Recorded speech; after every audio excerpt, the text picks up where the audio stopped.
start talking about the very, very hard question.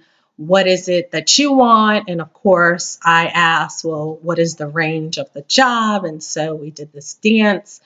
And finally, I put out what I thought I was worth, as well as what the job should be paying based on my education, experience, and so forth. And so the gentleman responded that he would have to really fight for me to get that kind of money. And he told me that I should submit my pay stubs from my current role. That's not something that's standard, but more importantly, it's something that I was really concerned about. And I was concerned because while there have been some great strides made for women, the fact of the matter is that women of color make 79 cents on the dollar when compared to our white male counterparts. And from my perspective, part of the reason is because of tactics like that, asking you or insisting that you provide your former pay stubs and that kind of thing. Because as far as I'm concerned, jobs have a certain value and companies have a range for which they're supposed to pay for specific roles. So it's confusing to me as to why they're insisting that you provide your past pay stubs or past information or what have you.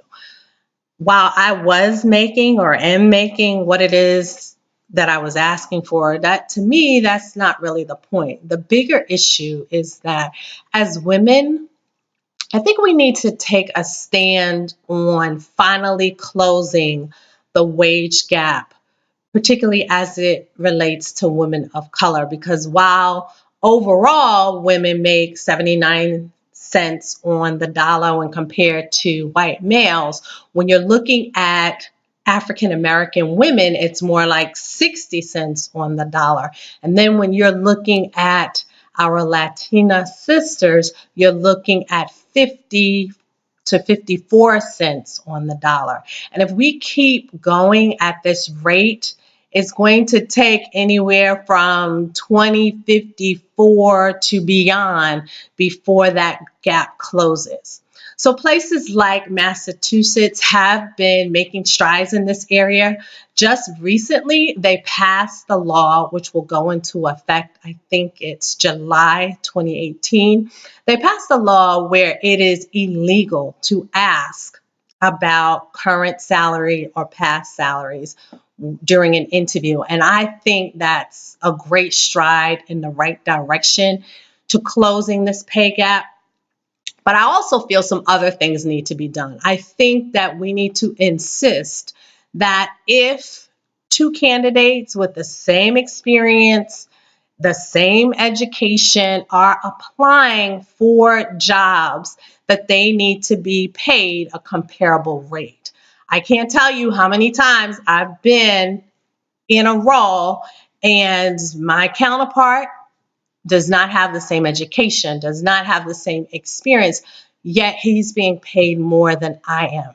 I think that companies need to be forced to document why they're paying a particular candidate substantially more than they're paying a more qualified candidate, particularly if they're a woman and if they're a woman of color. That's just my thing. I think that we need to start doing some big steps in terms of making things fair and equitable for all our citizens in the United States of America. So that's my role. But in terms of this Red Robin, my question to you is there a significant reason why interviewers are insisting that you provide your current salary or past salary?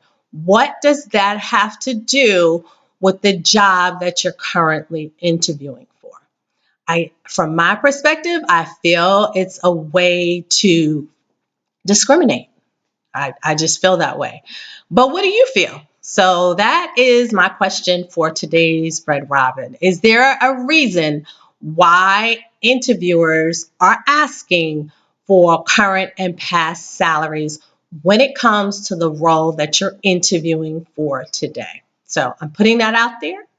Love to hear your response. Hope you're having a happy Thursday, and feel free to hit me up by email or IM.